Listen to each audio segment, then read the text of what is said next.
Muy bien, el Instituto Bíblico de San Ignacio, una vez más, les da la bienvenida a una nueva clase de la materia Primera Corintios, una materia en la cual estamos estudiando la epístola que el apóstol Pablo dirigió a aquella congregación de el pueblo de Dios en la ciudad de Corinto, pero que a la vez tenía muchos problemas, tenía muchas dificultades, y a través del Espíritu Santo, Pablo les escribe y les hace saber lo que Dios espera de ellos. Así que vamos a darle seguimiento a esta clase para seguir aprendiendo acerca de esta materia. Vamos a preparar aquí la pantalla para poder iniciar la lección número 6, la clase 6 de la materia Primera epístola del apóstol Pablo a los Corintios. Aprovecho para agradecer su atención y espero que esté dándole el seguimiento requerido, esté leyendo la epístola para prepararse para cada lección y a la vez estar contestando las preguntas que de cada lección se están haciendo. Usted puede mandar las respuestas al número de WhatsApp que ya tiene o eh, a través del grupo, ¿verdad? Donde le están llegando las instrucciones de la clase. Muy bien, vamos entonces pues a prepararnos y comenzamos a desarrollar la lección. Permítanme un momentito. Evitando los tropiezos. Es la sección que estamos iniciando en esta lección. En la lección anterior, recuerde que estuvimos estudiando acerca de el matrimonio y una serie de aspectos relacionados con este. Ahora, el apóstol Pablo, siempre buscando satisfacer, orientar y darle solución a los problemas de la congregación en Corinto, va a desarrollar una serie de aspectos que estaban causando problemas, ¿verdad?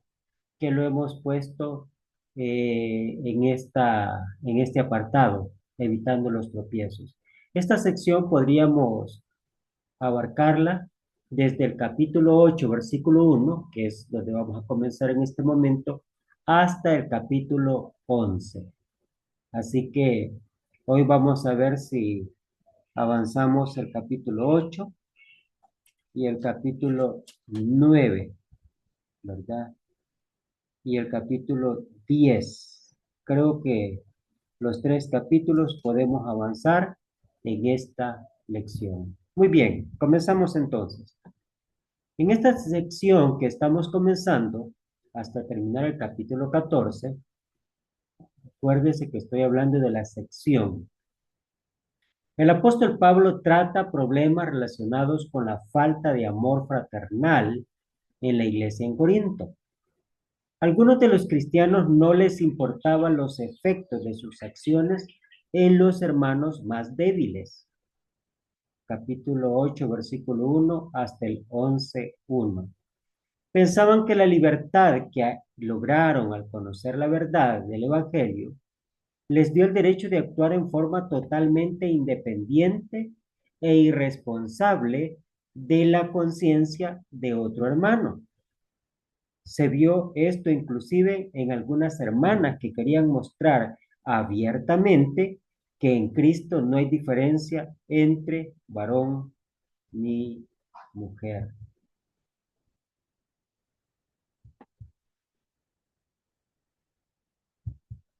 Como resultado, violaban el principio del orden de autoridad establecido por Dios. La mala actitud hacia otros hermanos se manifestó también en la cena del Señor.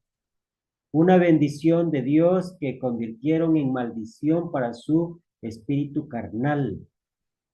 Aún los dones espirituales no fueron usados para el bien de todo el cuerpo de Cristo, según las actitudes egoístas que tenían.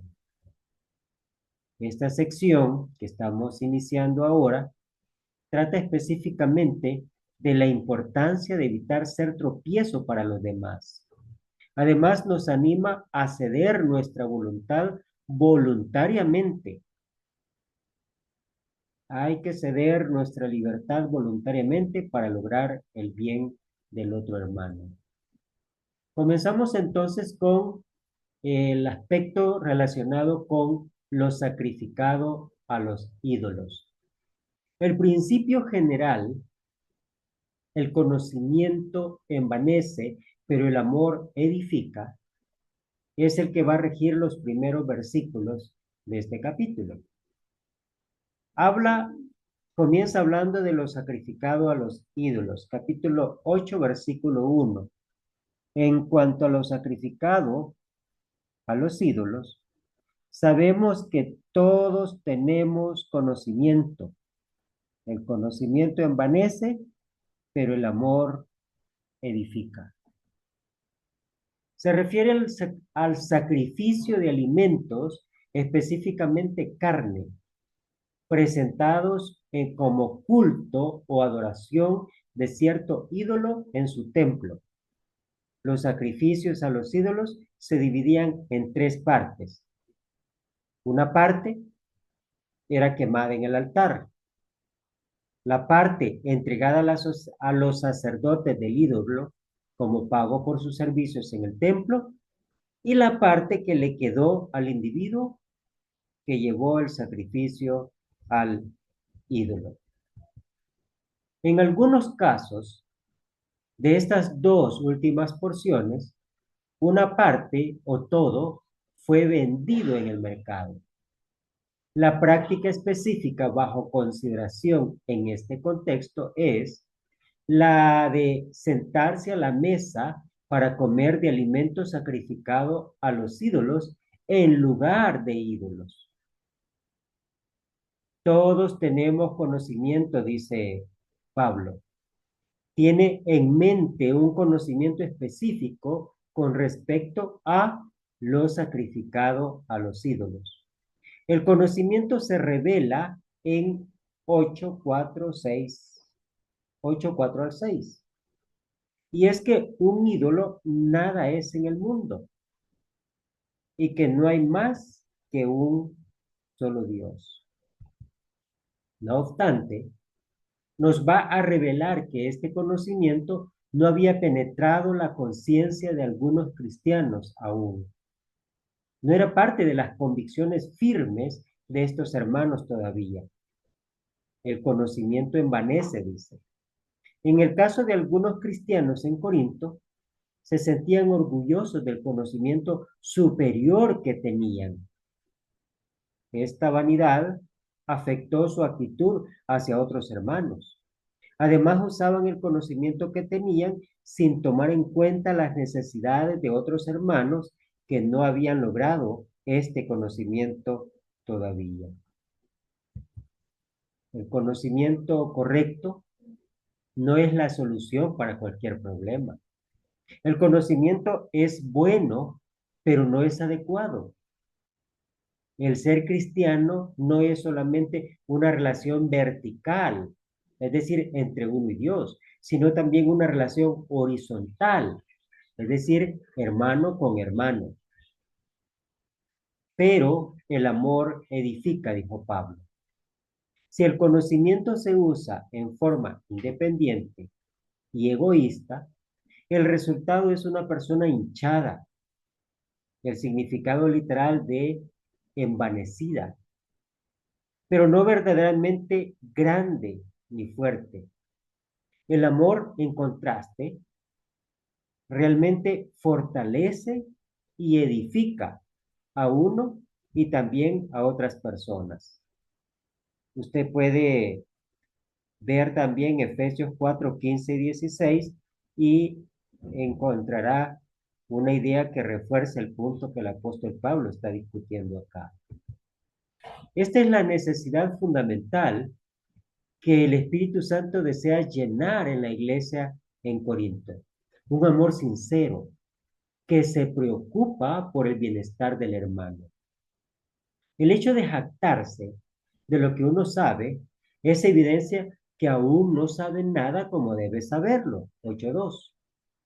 En contraste, el hecho de amar a Dios es evidencia que uno es conocido por Dios mismo. Es obvio que es más importante ser conocido por Dios que conocer ciertas verdades acerca de Dios. Por supuesto, Dios conoce a todo el mundo, pero en este caso, ser conocido por Él significa una relación íntima con la aprobación de Dios. El conocimiento. Hay un solo Dios, versículos 4 al 6. Estos versículos aclaran el conocimiento específico que algunos de los corintios y el apóstol Pablo tenían. Un ídolo nada es en el mundo. Los ídolos existían físicamente, pero el cristiano debe saber que no tiene vida ni poder, no son nada. Isaías 44, 9 al 20 hace referencia a estos detalles particularmente. Así que estos ídolos no son dioses legítimos, aunque hay algunos que se llamen dioses. Es un engaño total. El cristiano debe saber que solo hay un Dios, el Padre, y un solo Señor Jesucristo. Versículo 6.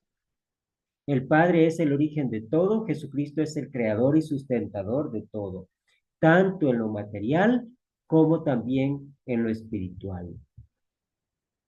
Note el contraste para los idólatras. Muchos dioses, muchos señores, pero para nosotros un Dios, el Padre y un Señor Jesucristo. El amor considera al débil, versículos 7 al 13.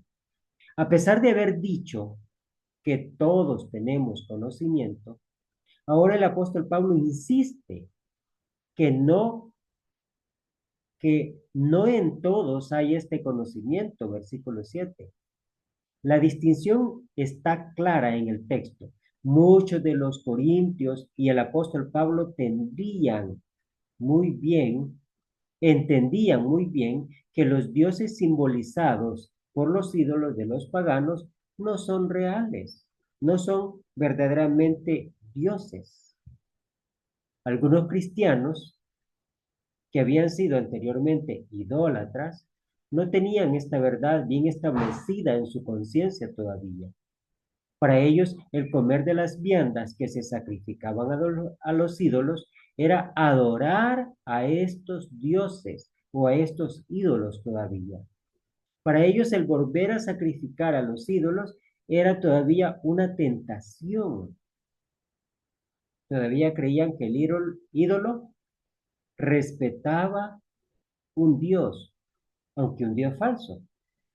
Era un Dios falso que ellos habían dejado de servir y adorar para servir al único Dios verdadero. Por esta razón, su conciencia no les permitía comer de lo sacrificado a ídolos.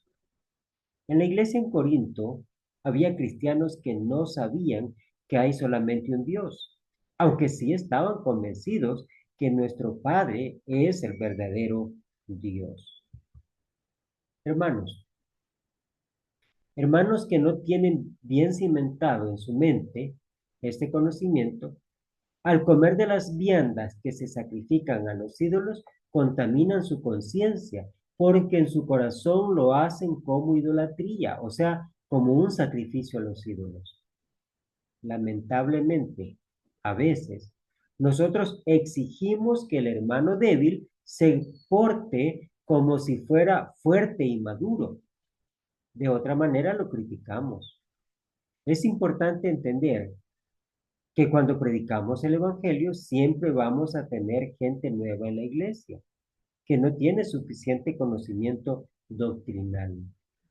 Vamos a tener hermanos que tienen conceptos errados en cuanto a la doctrina de Cristo. Este texto nos ayuda a saber cómo tratarles a ellos en base al amor, no solamente en base al conocimiento. El poder comer la vianda sacrificada a los ídolos por tener conocimiento o el no poder comerla por causa de la conciencia débil no afecta nuestra relación con Dios. Eso lo establece el versículo 8. Permítame leérselo. Dice, si bien la vianda no nos hace más aceptos ante Dios, pues ni porque comamos seremos más, ni porque no comamos seremos menos.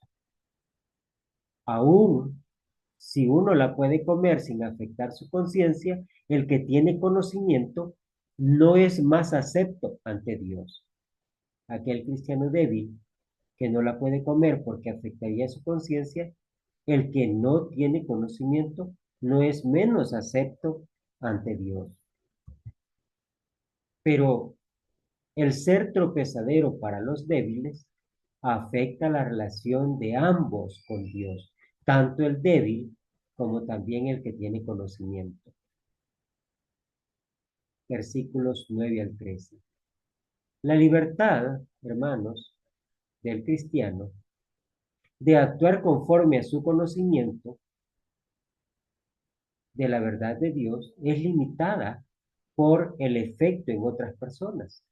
Ellos tenían la libertad de comer la vianda sacrificada a los ídolos, siempre y cuando entendían que los ídolos no son nada y que no hacían como culto al ídolo. Pero si al hacer esto harían tropezar a otro hermano, tenían que ceder su libertad. Ser tropezadero en este contexto no es sencillamente hacer algo que la otra persona desaprueba.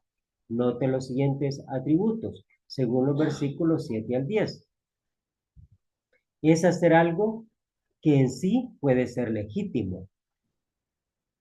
Es hacer algo basándose en convicciones legítimas, es decir, basadas en la verdad de Dios, pero que algunos cristianos no han logrado todavía.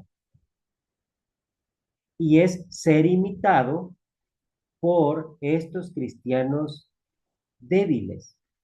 Ellos hacen lo mismo que uno, pero no entienden y ofenden su propia conciencia. Hacen algo que consideran pecado. Se animan a hacerlo por causa de su ejemplo.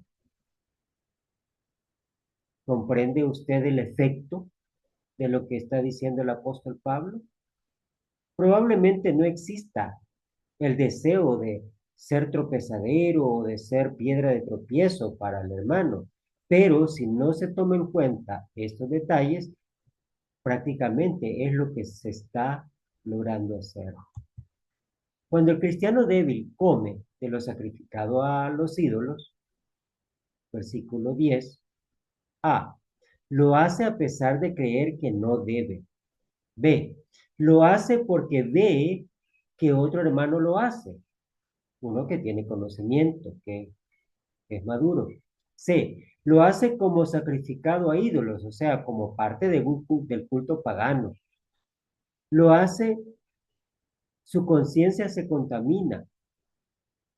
Y allí compare, por favor, con Romanos 14, 22, 23. Y se perderá si persiste en esta práctica, porque para él es idolatría. Hay diferencia entre un hermano débil y un hermano contencioso. El hermano débil no discute el tema, ni insiste en que se haga lo que él quiere. Esto describe al hermano contencioso. El hermano contencioso no es débil, no es el débil. Él divide la iglesia porque cree que comer carne sacrificada a ídolos sea pecado. El hermano débil cree que no debe comer sacrificado a ídolos, pero lo hace porque otro hermano que tiene conocimiento lo hace. Y de esta manera está violando su propia conciencia, es decir, está pecando con lo que hace. Aunque la conciencia del hermano débil está equivocada en su juicio, porque carece de conocimiento, siempre debe respetar su conciencia. El pecado de ser tropezadero, versículos 11 al 13, es insistir en su libertad en base al conocimiento. Cuidado, hermanos, porque el hecho de que nosotros entendamos bien las cosas y sintamos que tenemos el derecho de actuar libremente en ciertos aspectos, no nos deja con la completa libertad de hacerlo. Es pecar contra los hermanos si no se les considera. Es herir su débil conciencia, porque por medio de su ejemplo les anima a hacer algo que consideran pecado. Es pecar contra Cristo, porque no se preocupa por uno que él ama y desea salvar. Es hacer perder a un hermano, por quien Cristo murió. De esta manera, uno hace nulo el sacrificio de Cristo. Es no amar al hermano débil. Y por último, el conocimiento le permitirá comer, pero el amor no se lo permitirá. El cristiano maduro cederá su libertad para no poner tropiezo a su hermano. Versículo 13. Está pendiente del hermano débil. Entiende que no todos saben lo poquito que uno sabe. Honrar al hermano débil. Trata de no pecar contra el hermano débil. Reconoce que es más fuerte, es decir, más maduro. No lo hace mejor que el hermano débil. Hay ventaja, pero uno no es mejor. Mateo 7:12 es la clave. Está dispuesto a sacrificar su libertad con tal de no hacer tropezar a su hermano. La verdadera madurez no se manifiesta sencillamente en el conocimiento superior, sino en el amor. En este punto, hermanos, examinémonos cómo estamos en el amor. Si bien el conocimiento es importante, pero ¿y nuestro amor por Dios, nuestro amor por la obra, nuestro amor por la iglesia, nuestro amor por los hermanos más débiles? El resultado de comer viandas que se sacrifican a los ídolos fue que hermanos que no entendían todavía que los ídolos no son nada, imitaron esta conducta, pero en su conciencia lo hacían como parte del culto al ídolo. Por tanto, los cristianos en Corinto cometían pecado contra sus hermanos y contra Cristo al comer en un templo de ídolos. Su conocimiento que un ídolo no es nada y que hay solamente un Dios no cambiaba la conciencia de otras personas. Se les observaba y suponían que aprobaban la idolatría. Importante conclusión es presentada acá en base al razonamiento que el apóstol Pablo nos ha hecho saber. Permítame presentar un resumen. El conocimiento, aparte del amor, no es beneficioso para otros. No hay que jactarse en su conocimiento. Amar a Dios, ser conocido por Dios, es más importante conocer o amar. Trata algún problema relacionado con las viandas que se sacrifican a los ídolos, versículo 4. El conocimiento que algunos de los corintios tenían los llamados dioses no lo son. Pero no todos los cristianos entiende eso. No todo cristiano entiende eso. Por eso, por lo que comen, por lo que sacrifican a los ídolos, como algo sacrificado a ídolos, participan en la idolatría. Es decir, una conciencia contaminada. Comer o no comer no afecta nuestra relación con Dios. Pero si comemos en lugar de ídolos y un hermano débil nos ve, él comerá de lo sacrificado a los ídolos. Este hermano se perderá y nosotros hemos pecado. Por tanto, no comeré carne jamás para no hacer que mi hermano débil se pierda. Es importante cómo el apóstol Pablo presenta toda esta argumentación con el fin de presentarnos la superioridad del amor en cuanto al conocimiento. Pero note que no presenta el amor más importante que el conocimiento simple y sencillamente por el hecho de presentarlo, sino con un objetivo. ¿Cuál? No ser piedra de tropiezo para el hermano débil. Luego, en el siguiente apartado, vamos a ver cediendo los derechos para evitar los tropiezos. Pablo presenta acá los derechos de él como apóstol. Capítulo 9, versículos 1 al 14. Pablo es presentado como un apóstol auténtico, versículos 1 al 3. Es importante tomar en cuenta el contexto. En 8:13, Pablo acaba de ponerse como ejemplo de la debida actitud con relación a poner tropiezo para otro hermano. Declaró que él estaba dispuesto a ceder su libertad o su derecho de comer carne para no poner tropiezo a su hermano. Luego, en la siguiente frase, 9:1, les recuerda que la persona que está poniendo este ejemplo es un apóstol auténtico de Cristo Jesús, que tiene plena libertad en el Señor. Algunos en Corinto, o personas que habían llegado a Corinto, negaban que Pablo era apóstol auténtico. Los que me acusan, dice él. Hay dos pruebas que Pablo presenta de su apostolado. Una, he visto al Señor, a Jesús, el Señor nuestro. Este era un requisito primordial para ser apóstol, porque parte integral de su ministerio era dar testimonio de la resurrección de Jesucristo. Hechos 1, 21 al 22. Y dos, el sello de mi apostolado sois vosotros, 9:2. El sello señala que algo es auténtico. Si los cristianos son cristianos auténticos, Pablo tiene que ser apóstol auténtico, porque ellos son el fruto de su predicación. 3:6 y 10, 4:15. El derecho de comer y beber, versículo 4.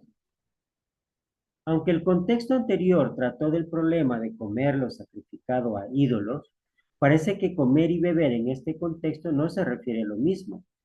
Tomando en cuenta la explicación que sigue, es probable que se refiera al derecho de comer y beber como salario por haberles predicado el Evangelio. El derecho de ser acompañado en sus labores por una esposa cristiana, versículo 5. Parece que todos los apóstoles, con la excepción de Pablo, estaban casados. Es interesante notar que el apóstol Pedro también tenía esposa, Marcos 1:30. Por tanto, si Pedro hubiera sido el primer papa de la iglesia, como dice una religión muy reconocida, aunque claramente no hay tal cosa en la Biblia, lo sería con esposa. También es interesante aprender que los hermanos del Señor, aunque incrédulos en el principio, se hicieron cristianos y fueron activos en la obra de la iglesia. Limita el derecho de ser acompañado por una esposa. Tiene que ser hermana, dice. No se trata sencillamente de tener una esposa cristiana, sino de traer con nosotros una esposa cristiana. O sea, ser acompañado en sus labores en el reino por ella. En el contexto, esto claramente incluye recibir el sostenimiento económico para cubrir el gasto de llevar consigo a su esposa. Pablo se dio el derecho de tener esposa, pero no todos deben seguir su ejemplo. Es decir, no es mandamiento. El derecho de recibir sostenimiento económico en su ministerio. Versículos 6 al 14. El derecho de no trabajar en lo material para sostenerse mientras se dedica a predicar el evangelio. Es el derecho del evangelista de recibir sostenimiento de acuerdo para que no tenga que trabajar en lo material. Un sostenimiento adecuado, un sostenimiento que le ayude a desarrollar su labor libremente. El apóstol Pablo dice, yo y Bernabé se dieron este derecho y trabajaron en lo material para cubrir sus necesidades personales. La experiencia humana confirma este derecho. Versículo 7. El soldado no paga sus propios gastos. El agricultor come de la cosecha. El pastor toma la leche del rebaño. Así que es justo y es parte del derecho del evangelista, del predicador, recibir este beneficio de su trabajo. Luego la ley de Moisés también confirma este derecho. Deuteronomio 25:4 lo establece. Dice este versículo, permítame leérselo. Deuteronomio capítulo 25, versículo 4. Dice la palabra de Dios. Deuteronomio 25, 4. No pondrás bozal al buey cuando trillare. Aún los animales no trabajan de balde. Aunque el texto habla específicamente acerca del buey, el principio o espíritu de la ley es aplicable también a nosotros.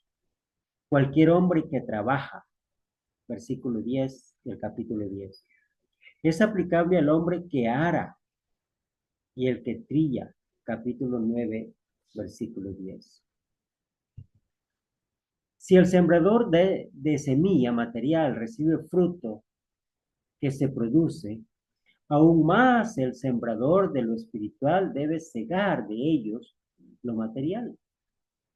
En términos sencillos, el predicador del Evangelio debe recibir sostenimiento de aquellos a los cuales ministra la palabra de Dios. En realidad, los recipientes de lo espiritual recibieron mucho más que el predicador que recibe de ellos lo material. No es gran cosa el sostenimiento material que el predicador recibe en comparación con la bendición espiritual que ellos reciben por medio de su enseñanza. Si otros reciben sostenimiento de ustedes, dice Pablo, ¿cuánto más el apóstol Pablo, su padre en la fe? 9:12. Aunque otros predicadores seguían recibiendo sostenimiento de los corintios, participan, es la palabra que él usa, lo que implica que sí recibían y ellos le daban, porque el verbo está en tiempo presente. Pablo se dio este derecho no por por no poner obstáculo al Evangelio de Cristo. Aunque es completamente correcto que el predicador reciba salario, esto pudiera ser obstáculo para algunos. Hubo casos de personas que vieron la predicación religiosa como fuente de ganancia deshonestas, segunda Pedro 2:2, y los hay hoy en día todavía. Debido a los abusos, existe en la mente de muchas personas la sospecha que predicadores son ociosos y que se aprovechan de la bondad de la gente para ganancia material. Aunque estas actitudes son indebidas, el apóstol Pablo cedió su derecho de recibir salario por no poner este obstáculo entre ninguna persona y la recepción del Evangelio de Cristo. No exige ni siquiera sugiere que otros predicadores hagan lo mismo. Sencillamente se presenta como ejemplo de uno que cede sus derechos para evitar los tropiezos en otras personas. Esto es algo que ilustra aún más en 9:19 al 22, en cuanto a su conducta personal con personas de diferentes culturas y religiones. Si otros ministros religiosos, sean judíos o griegos, reciben sostenimiento de su servicio religioso, ¿por qué no lo ha de recibir un ministro cristiano? Capítulo 9, versículo 13. Es mandamiento del Señor que predicadores del Evangelio reciban su sostenimiento económico de su trabajo en el reino. 9:14. Note que recibir salario no es igual a ser asalariado. Vea Juan 10:12 y 13. Todos estos derechos son importantes, son escriturales y benditos. Pero Pablo no usó de estos derechos porque entendía los resultados en los corintios. Aplicación para el evangelista en la actualidad. Cediendo el derecho de vivir del evangelio, el propósito de presentar sus derechos en 9:1 al 14 no es para que comiencen a dar un salario. Aunque se lo dieran, no lo recibiría bajo ninguna circunstancia de ellos. Prefiere morir, quizás de hambre, en vez de recibir salario de los hermanos. Si no entienden la importancia del derecho, no podrán aprender del ejemplo de Pablo cuando cede este derecho. Les permite desobedecer un mandamiento, que es sostener al evangelista para ayudarles a ellos. No quiero que se malinterprete el punto acá. Pablo establece a través de todo este razonamiento que el obrero, el predicador, el ministro, el evangelista debe recibir el reconocimiento a su labor. Es un mandamiento, es algo que la ley establece, es algo que Dios aprueba. Pablo, en el caso de los corintios, rehusó, rechazó o renunció a recibir ese derecho por razones muy particulares en relación con esa congregación. Pero no es que Pablo estaba en contra de eso, porque otras congregaciones, otras iglesias con una actitud diferente, más madura, le ayudaron y él aceptó. El razonamiento aquí de la actitud de Pablo es únicamente con relación a los corintios. Entonces, quiero que quede bien claro eso para que no se vaya a malinterpretar. Pablo no es que esté en contra de eso, porque es bíblico, es correcto, es mandamiento de Dios. Pero personalmente, en ese caso, en ese contexto, él lo que está haciendo es renunciando. Espero que se entienda esta situación tal como Pablo la está presentando. Mi obligación, dice él, anunciar el Evangelio. No tengo de qué gloriarme cuando anuncio el Evangelio. ¿Por qué? Porque me es impuesta necesidad. La necesidad de anunciar el Evangelio. ¡Ay de mí si no anuncio el Evangelio! Es mi obligación. Si lo hago de buena voluntad, porque recompensa tendré. Es mi obligación si lo hago de mala voluntad, porque la convicción me ha sido encomendada. El punto es, Pablo se sentía con la responsabilidad y estaba dispuesto a cumplirla. El galardón. Bueno, anunciar el Evangelio trae galardón gratuitamente. 9, 15 y 18. Esto es mi gloria, decía él. Esto es mi galardón. Para el evangelista, hermanos, en la actualidad, la predicación del Evangelio debe verse así, como un privilegio grande.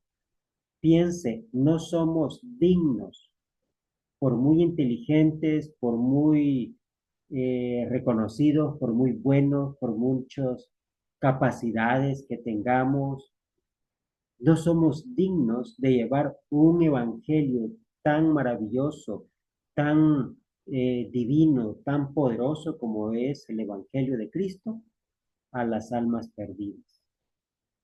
Así que desde el punto de vista que lo queramos ver, es un privilegio, es una bendición.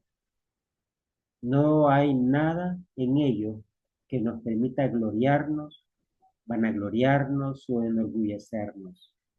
Simplemente es una bendición, un privilegio que Dios nos permite y debemos hacerlo con esa actitud. En cierto sentido, Pablo era libre de todos. Esto no significaba que no tenemos ninguna responsabilidad, obligación a los demás. No estamos libres de los demás en un sentido absoluto. No obstante, Pablo cedía aquellas libertades personales que tenía, incluyendo la libertad de recibir salario, con un propósito específico. ¿Cuál?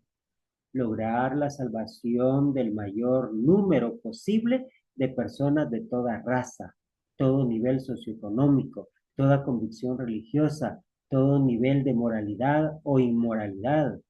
A pesar de gozar de esta libertad personal, voluntariamente Pablo se hizo siervo de todos. Cuando alguien le pide hacer algo que le incomoda, recuerde que aquel que se lo pide es su maestro. Cuando algún hermano requiere una medida especial de paciencia, recuerde que aquel que lo requiere es su maestro. Con esta mentalidad, dejaremos de proveernos a nosotros mismos, de creer que somos grandes o somos especiales o que tenemos virtudes, sino que simplemente estamos haciendo o cumpliendo nuestra responsabilidad. ¿Y cuál es el propósito que debe llevar todo esto? El versículo 19 lo establece en las palabras del apóstol Pablo, para ganar el mayor número.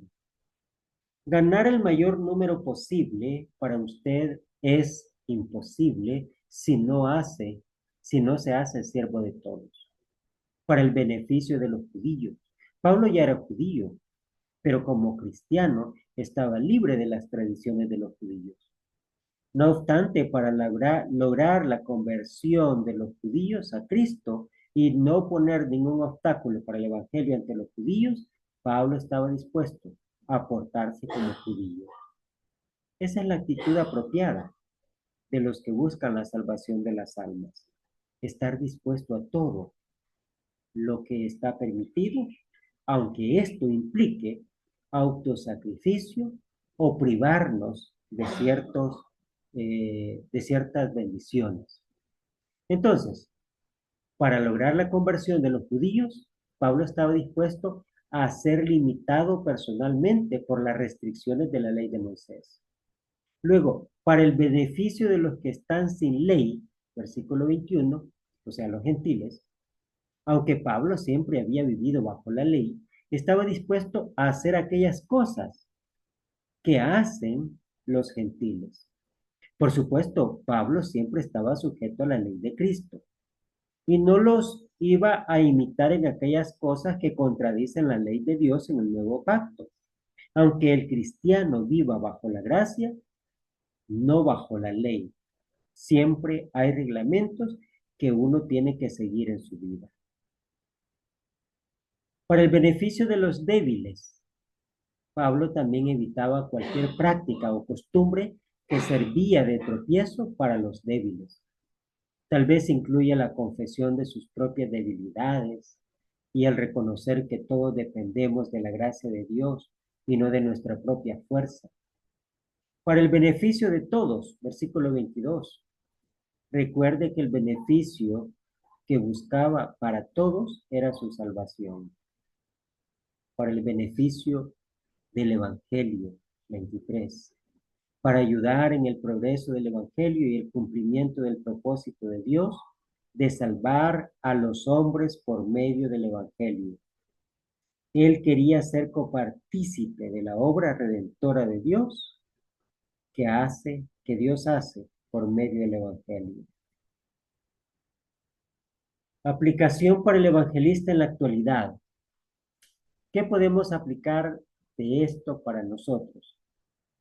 Hay que ser flexible, hermanos, hermanas, y adaptarse a las necesidades de otras personas.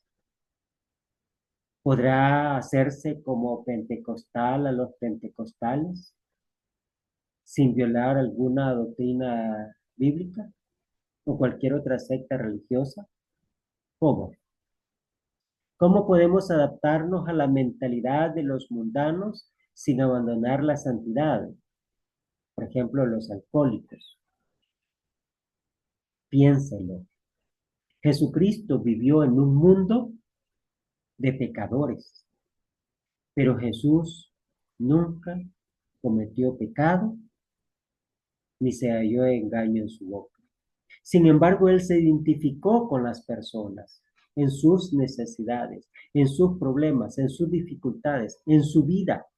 Las personas se sentían bien al lado de él. Esto nos dice mucho a nosotros. No vamos a salir por ahí haciendo lo que todos hacen solo por identificarnos con ellos. Tenemos que llevar un propósito. ¿Cuál? Ganarlos para Cristo. Y luego el límite que vamos a poner va a ser la voluntad de Dios.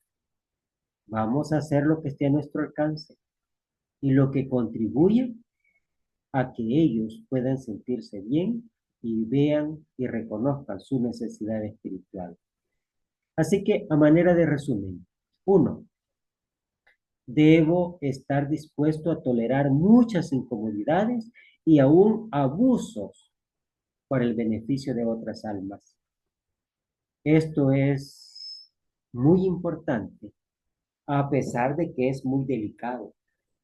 Hay personas, hay cristianos que no están dispuestos a ceder ni un centímetro en sus derechos. Reclaman sus derechos. Si quieren que los demás eh, cumplan sus obligaciones para con ellos, pero ellos no quieren sacrificarse o ceder o tolerar a los demás. Cuidado con esto. Número dos, debo ceder todos mis derechos si fuera necesario. El punto es, con mi actitud, si para ganar a una persona, si para hacerle entender la voluntad de Dios y, y mi actitud va a impedir que obedezca el Evangelio, voy a ceder, porque eso vale más que mi propia comodidad y que mi propio derecho. Básicamente, esto es algo bien importante a tomar en cuenta. 3. Debo considerarme como esclavo de todos, cueste lo que cueste. ¿Estamos dispuestos?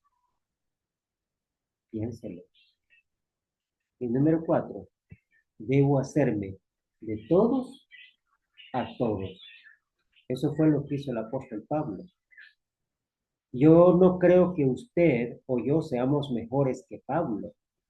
Así que ojalá que estemos dispuestos a ceder nuestros derechos, a renunciar a mis comodidades, a, a estar dispuestos a tolerar a muchos y a sacrificarme para el beneficio de aquellos a quienes quiero que obedezcan el Evangelio para la salvación de sus almas.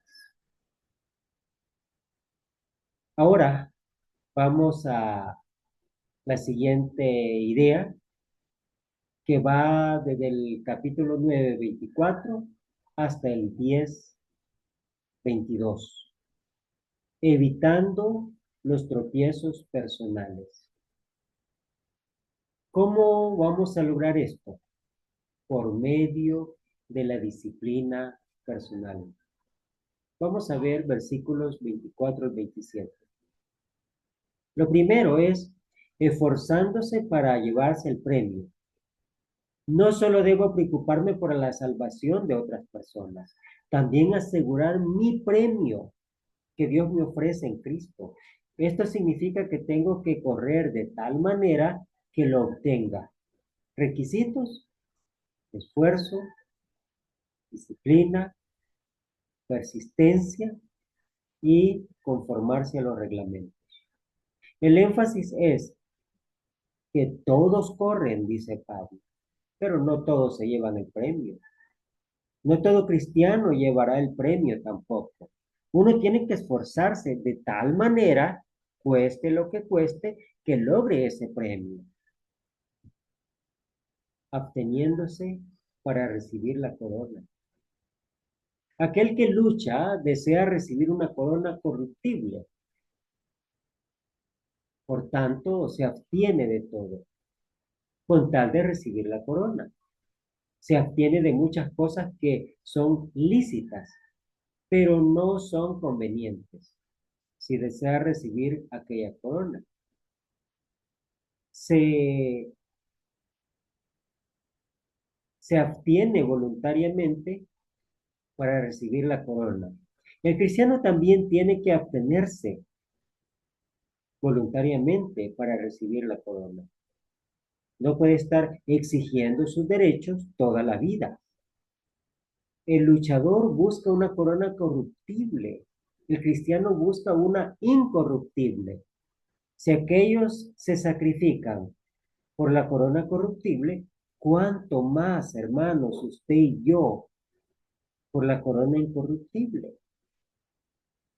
Si el atleta, si el luchador se sacrifica y está dispuesto a todo para una corona corruptible, ¿qué tanto estamos dispuestos nosotros por la corona de la vida? Pensemos en ello. El propósito, no como la aventura. No pierda de vista la meta.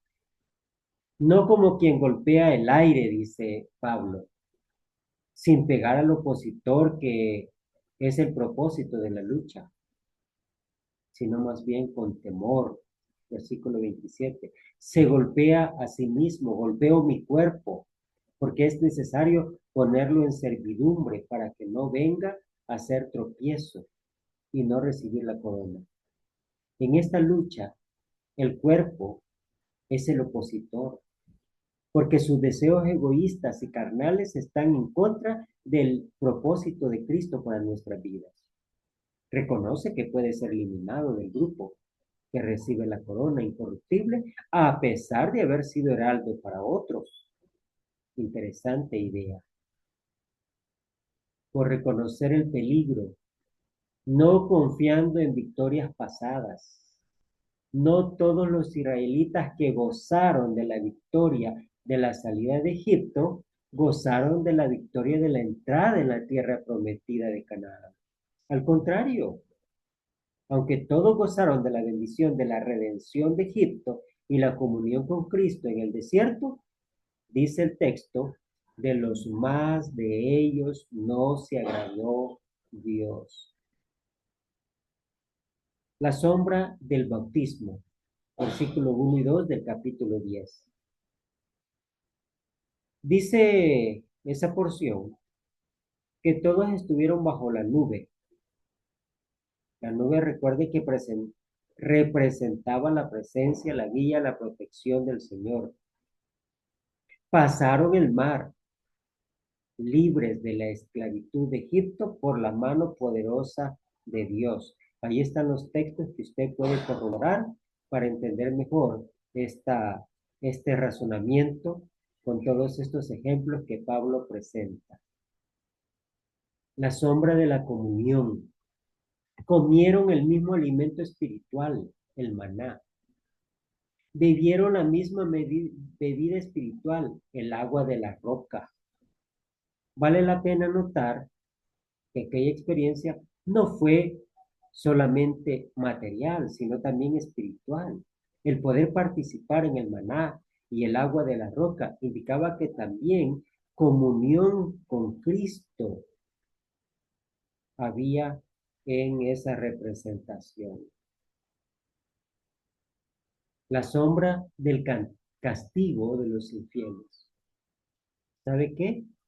Muchos quedaron postrados en el desierto. De todos ellos, solamente Caleb y Josué entraron en la tierra prometida. Los demás murieron en el desierto, evitando los errores de los siervos caídos. Versículos 6 al 11. Codiciaron, versículo 6.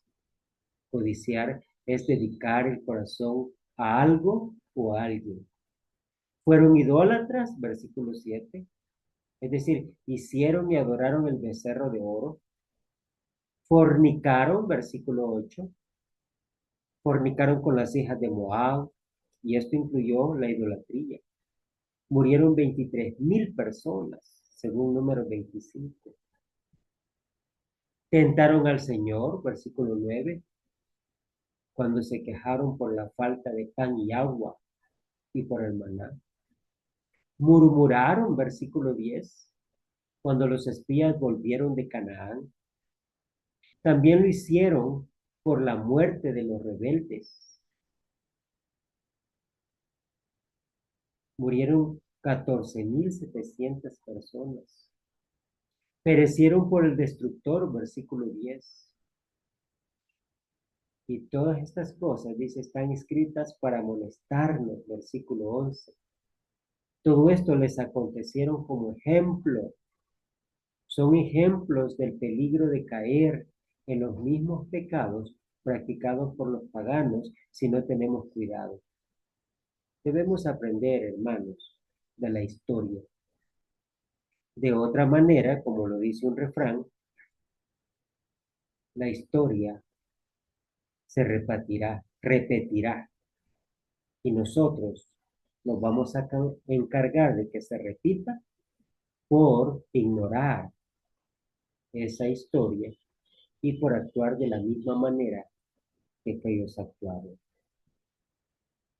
El propósito de Dios al dejar escritas estas cosas en el Antiguo Testamento es para amonestarnos a nosotros, los cristianos. No quiere Dios que nosotros fracasemos como aquellos israelitas. Somos parte del plan eterno de Dios y de su obra en este mundo. Un cristiano que no conoce el Antiguo Testamento limita su propia capacidad de vencer las tentaciones. Nosotros hemos alcanzado los fines de los siglos, pero no por esto debemos creer que no podemos perder el premio. El vivir en este tiempo privilegiado no significa que vamos a recibir la corona incorruptible. Se refiere al último periodo en la historia del ser humano que comenzó en el primer siglo y continúa hasta el fin del mundo. Por lo tanto, no debemos confiar en nosotros mismos. Capítulo 10, versículo 12. Nadie puede afirmar que nunca caerá. Aún Pablo reconoció la posibilidad de ser eliminado, confiando en la promesa y el poder de Dios. Dios no tienta a nadie.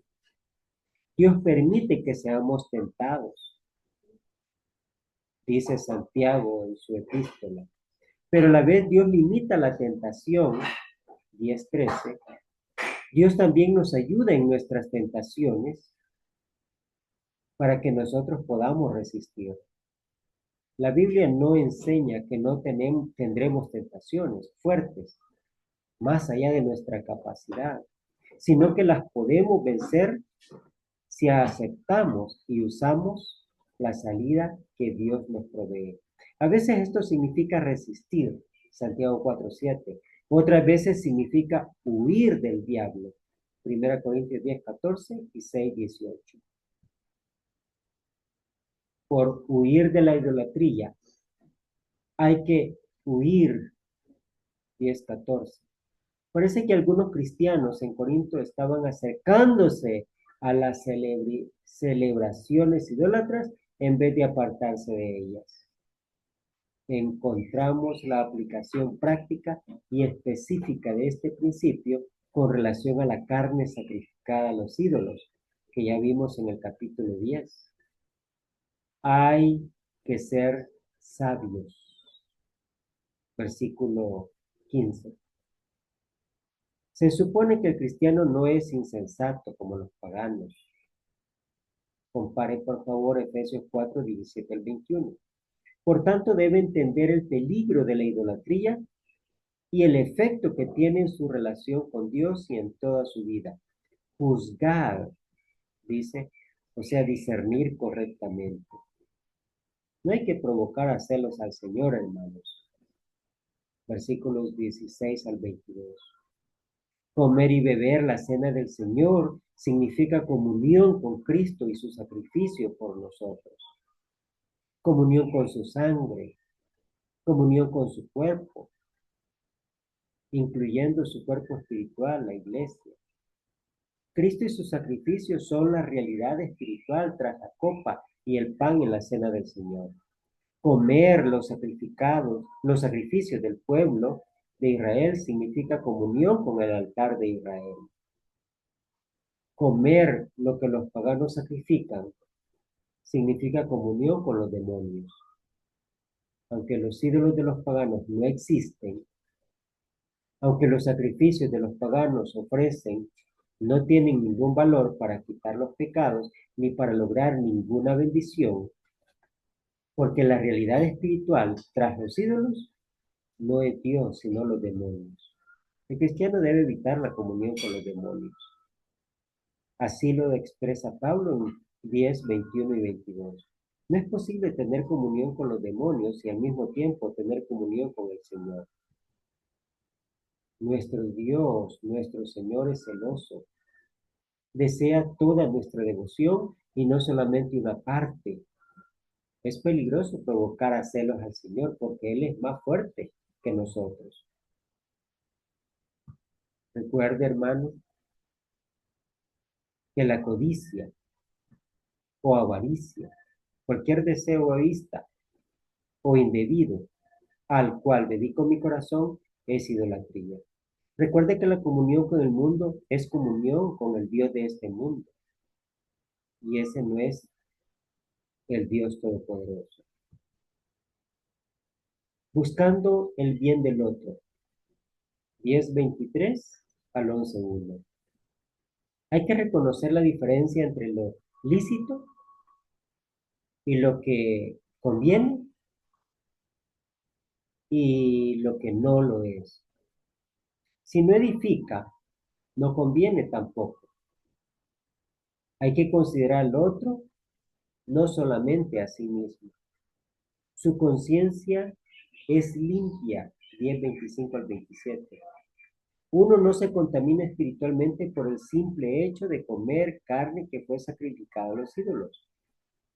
Pero este motivo puede comer de todo lo que se vende en la carnicería sin preguntar nada. La carne sacrificada a los ídolos no está unida con la naturaleza, con la idolatría por naturaleza, sino por la conciencia del individuo.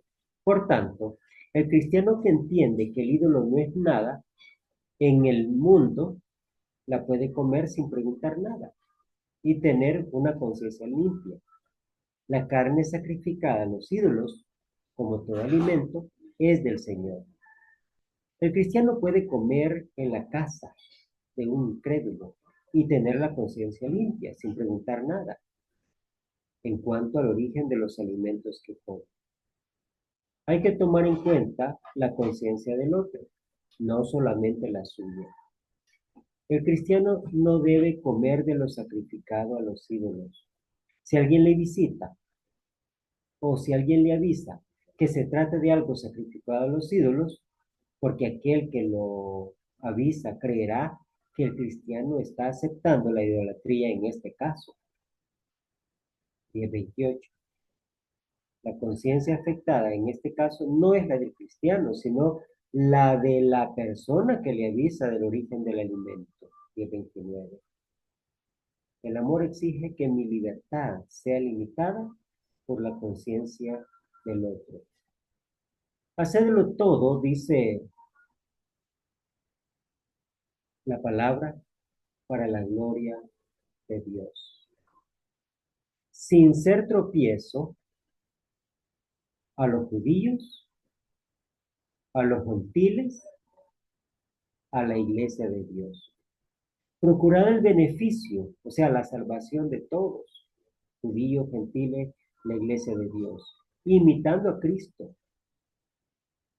y sus imitadores. A manera de aplicación, hermanos, tengamos en cuenta lo siguiente. Mis acciones afectan a los demás. Por lo tanto, uno, debo buscar glorificar a Dios por mis acciones. Dos, debo estar seguro que no van a tropezar otros por mis acciones. Tres, debo imitar a Pablo y por ende a Cristo en beneficio de los demás. Cuatro, debo estar seguro si mi propósito todo es agradar a todos. 5. Debo asegurarme si busco primero el beneficio de todos antes que el mío propio.